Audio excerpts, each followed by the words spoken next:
Jackie cinemas நேயர்களுக்கு வணக்கம். நான் உங்கள் ஜாக்கி சேகர். இந்த எபிசோடு வந்து இஸ்பேட் ராஜாவும் இதயராணியும் திரைப்படத்துடைய வீடியோ விமர்சனம். தாமதமான விமர்சனத்திற்கு மன்னிக்கவும், அதற்கான சூழல் உங்களுக்கு தெரியும். ரைட். இந்த படத்திற்கான விமர்சனத்தை வந்து பொதுவெளியில் எல்லாரும் எப்படி வச்சாங்கன்னா, என் ரசனை ஒத்த நண்பர்களே சரிதான், இந்த படம் வந்து வச்சு செஞ்சிருச்சு, இந்த படம் எதுக்கு போய் பார்த்தோன்னு இருந்துச்சு, அப்படி இப்படின்னு நிறைய விமர்சனங்களை பார்த்தேன். இந்த படத்தை நான் பார்த்தேன் எப்படி இருக்குது அப்படின்ட்டு. இப்போ ஒரு ட்ரெண்ட் ஒன்று இருக்குது. நம்மளுக்கு ஒரு சில விஷயங்கள் பிடிச்சாலும் சில பேர் ஏதாவது சொன்னாங்கன்னா நாம் இப்படி சொன்னால் நம்மளை வேறு மாதிரி நினச்சிவாங்க, நம்ம ரசனை சந்தேகத்துக்கு இடமாயிடும் அப்படின்றதுக்காகவே நிறைய பேருக்கு உண்மைகளை சொல்கிறதே கிடையாது. அது ஒரு பெரிய ட்ரெண்டாகவே மாறிட்டுருக்கு. யாராவது ஒருத்தவங்க சொன்னால் ஆமாம் ஆமாம் ஆமாம் ஆமாம் ஆமாம் ஆமாம் ஆமாம் சார் ஆமாம் சார் ஆமாம் சார் ஆமாம் சாமி ஆமாம் சாமி ஆமாம் சாமி. அது சரியோ தவறோ உங்களுடைய கருத்துக்களை பொதுவெளியில் வைப்பது தான் உங்களுக்கான பலம், உங்களுக்கான அங்கீகாரம், உங்களுக்கான என்ன சொல்கிறது கெத்து அப்படின்றது தான் அதில் இருக்கிற உண்மை. அது நிறைய பேர் புரியல. பட் இந்த படம் வந்து நிறைய பேர் வந்து பிடிக்கலை அப்படின்னு சொன்னாங்க. இந்த படம் வந்து பிடிக்காததுக்கு நிறைய காரணங்கள் இந்த படத்தில் இருக்குது. பட் அதை புரிந்து கொள்ள உங்களுக்கு நிறைய அனுபவங்கள் தேவையாக இருக்க வேண்டும். அந்த அனுபவங்கள் வாயிலாக இந்த படத்தை நீங்கள் பார்த்தீங்கன்னா நிச்சயமாக அந்த படம் உங்களுக்கு பிடிக்கும். திரைக்கதையில் பல இடங்களில் தொய்வுகள் இருக்குது.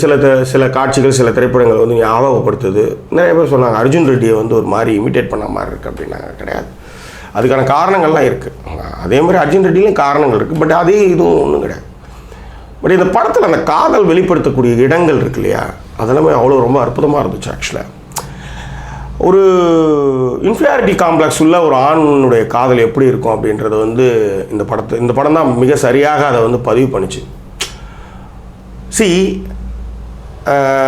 ரெண்டு பேர் லவ் பண்ணுற அந்த சீன்ஸ்லாம் வந்து ரொம்ப ஃபண்டாஸ்டிக்காக இருந்தது. அதுவும் அந்த தேன் மிட்டாய் சீன் வந்து என்ன சொல்கிறது, இந்த படத்தோட சிக்னேச்சர் சீன் எதுன்னா அது வந்து அந்த தேன் மிட்டாய் சீனும் சரி. தேன் மிட்டாய் சீனில் வந்து அந்த பொண்ணு வந்து அவனை பார்க்குற அந்த சீன் இருக்கு இல்லையா, வாவ், ஃபண்டாஸ்டிக்கான சீன் அது. ஆக்சுவலி இந்த மாதிரி இந்த படத்தில் ரசிக்கிறதுக்கு பேசுகிறதுக்கு நிறைய விஷயங்கள் இருக்கின்றது. அதே மாதிரி அந்த தேன் மிட்டாய் சீனில் அடிச்சுட்டு போகிறப்ப அவள் வந்து பார்க்குற அந்த சீனாக இருக்கட்டும். அதேமாரி காலேஜில் வந்து இந்த இடத்துல நிற்பான அவன் இருக்கானான்னு பார்க்குறதா இருக்கட்டும். ஏன்னா அப்படி தான் வந்து ஒரு காதல் எப்படி அரும்புகின்றது, அது எப்படி வந்து ஒரு நல்ல ஒரு ஈகோவான ஒரு பொண்ணு, ஒரு ஈகோவான பையன், இவங்க ரெண்டு பேருக்குள்ள காதல் அரும்புகிறத வந்து மிக அழகாக ரஞ்சித் ஜெயகுடி வந்து காட்சிப்படுத்தினார்.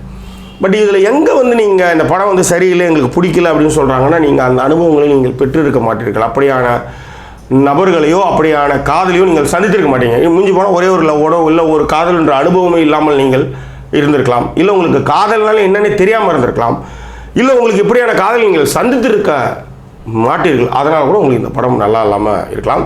இன்னொன்று, உங்களுக்கு இப்படிலாம் இருந்திருந்தால் கூட அந்த படம் நல்லா இல்லாமல் கூட போயிருக்கலாம். அதுவும் வேறு விஷயம், அதையும் நான் சொல்ல விரும்புகிறேன். பட் என்னை பொறுத்தவரையிலும் ஒரு இன்ஃபீரியாரிட்டியான காம்ப்ளெக்ஸ் உள்ள ஒரு பையன் ஒரு பொண்ணை எப்படி அணுகுவான் அப்படின்றதுக்கு இது ஒரு உதாரணமும், அதே மாதிரி ஒரு கெத்தான சுயமரியாதையோடு இருக்கக்கூடிய பெண் எப்படி நடந்துக்குவா அப்படின்றதுக்கு இந்த திரைப்படத்துடைய ஹீரோயின் கதாபாத்திரமும் சரி மிகச்சிறந்த உதாரணம். ஏன் சார் அவன் ஒரு இன்ஃபீரியாரிட்டி காம்ப்ளெக்ஸான ஆள் அப்படின்னு சொல்கிறீங்கன்னா, அவனுக்கு வந்து அம்மா கிடையாது, அந்த மாதிரி இந்த பொண்ணு விட்டுட்டு போயிடுமோன்னு ஒரு பயம், அதனால் கல்யாணம் பண்ணுறதுக்கு வர சொல்கிறான். ஆனால் அவளுக்கு ஏன் அவசரப்படணும், பொறுமையாக போய்க்கோன்றதான் இந்த புள்ளி தான் இந்த படம் வந்து கொஞ்சம் நீட்டி முழங்கி சொல்லிட்டாங்க. இன்னும் கொஞ்சம் குறைச்சி சொல்லியிருந்தான்னா நல்லா இருந்திருக்கும் அப்படின்றது என்னுடைய அபிப்பிராயம். ஹரிஷ் கல்யாண் வந்து இந்த படத்துலேருந்து நிறைய பொண்ணுங்களுக்கு ரொம்ப பிடிக்கும். அதற்கான எல்லா மேன்லினஸும் இருக்குது. க்யூட்டாக இருக்கார். நானே ரொம்ப ரசித்தேன்னா பார்த்துக்காங்களேன். நம்ம சில நேரத்தில் சில நடிகர்கள் வந்து சில படத்தில் பிடிக்கும். அந்த மாதிரி ஹரிஷை வந்து இந்த படத்தில் ரொம்ப பிடிச்சிருந்தது. ஷில்பா மஞ்சுநாத், என்ன கண்ணு, அந்த மச்சம் இன்னும் கொஞ்சம் கூடுதல் பலம்னு சொல்லுவேன். அவ்வளோ ஒரு அந்த பார்வை இருக்குது பாருங்கள், அதுதான். அது எத்தனை பேர் நீங்கள் உள்வாங்கினீங்கன்னு தெரியல, அந்த பார்வையிலே எனக்கு அந்த படம் ரொம்ப பிடிச்சிது. அது அந்த தேன் முட்டை உடச்சிட்டு போகிறப்ப அவனை ஒரு பார்வை பார்க்கும், போதை ஏற்றுற ஒரு பார்வை அது. அதுக்கப்புறம் வந்து அவனை வந்து வீட்டுக்கு கூப்பிட்ற இடமா இருக்கட்டும், அவனை லிப்லாக் பண்ணுற சீன்ஸாக இருக்கட்டும், அதெல்லாம் வந்து காதல் ததும்பி வழியுது. அது இப்போ தான் வந்து என்ன பிரச்சனைனா, இப்படியான பொண்ணு நம்மளை விட்டு போயிடக்கூடாதுன்னு ஒரு பயம் வந்து ஏற்படும். அந்த பயத்தை மிக அழகாக ஹரிஷ் கேரக்டர் வந்து பண்ணும். அது வந்து அசிங்கப்படுத்தும், அவமானப்படுத்தும், என்ன செய்யறோன்னே தெரியாமல் ஒரு மாதிரியான விஷயங்கள் பண்ணும். கடைசியாக என்ன நடக்கும்னா, சப்வே சீனில் சொல்லுவான், நான் சரியாக இருக்க மாட்டேன், என்னை விட்டுடு, அவள் வேணான்னுவா, அவள் கதறுவா. அது உண்மையை உணர்ந்து சொல்கிற ஒரு கட்டம் அது. அந்த மாதிரிலாம் நான் அனுபவிச்சிருக்கேன், அந்த மாதிரிலாம் நான் பண்ணியிருக்கேன், அந்த மாதிரிலாம் நான் அழிச்சாட்டையெல்லாம் பண்ணியிருக்கேன். நிறைய காதல்கள்லாம் அதெல்லாம் சில நடந்தது உண்டு, அதுக்காக அதை சொல்கிறேன் நான். அதே மாதிரி பொண்ணுங்கன் கேரக்டர், இந்த பொண்ணுங்கன்றது வந்து கையில் வச்சுருக்க தண்ணி மாதிரி தம்பி, அதை அழுத்தினீங்கன்னா ஓடிடும் ரொம்ப கஷ்டம். இதெல்லாம் உணர்ந்து தான் எழுதுனா, உணரணும். அழுத்தினா போயிடும், தண்ணி கிடைக்காது. அதுக்கப்புறம் உள்ளங்கையிலே வச்சுட்டு இருந்தால் தான் அது ஃபஸ்ட் கிளாஸ் டைலாக்ஸ்.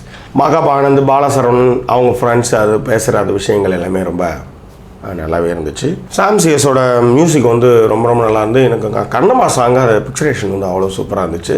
கவின்ராஜனுடைய ஒளிப்பதிவில் டோன், இந்த படத்தில் டோன் வந்து ரொம்ப முக்கியம். அது மிக அழகாக பண்ணியிருக்காங்க. அந்த டோன்றது படத்தில் அந்த இந்த சுச்சுவேஷனுக்கான லைட்டிங்ஸ்லாம் பண்ணுறதுல வந்து கவின்ராஜ் ரொம்ப நல்லா பண்ணியிருந்தார். அதேமாதிரி படத்தொகுப்பாக பவன் ஸ்ரீகுமார் அவருடைய பணியை மிக சிறப்பாக செய்திருந்தார். கொஞ்சம் நீட்டிமான விஷயங்களை கொஞ்சம் குறைச்சிருக்கலாம். எப்பயுமே ஒரு பிரச்சனையினுடைய தீவிரம் நடக்கும்போது கிட்டேயே வந்து நொயின்னு இல்லாமல் எட்ட போயிட்டு அதுக்கப்புறம் திரும்ப வரும்பொழுது உங்களுக்கு நிறைய விஷயங்கள் வந்து பாசிட்டிவாக நடக்கிறதுக்கு வாய்ப்பு இருக்குது. அதுதான் அந்த பையன் வந்து லாங் ஜேர்னி போகிறான். ரைட், ஒன்று. ரெண்டாவது, இந்த படத்தில் ரஞ்சித் ஜெயகுடி வந்து அந்த கஞ்சாக்குடி குரூப்பாக வராரு. அது கொஞ்சம் எரிச்சலாக தான் இருக்குது.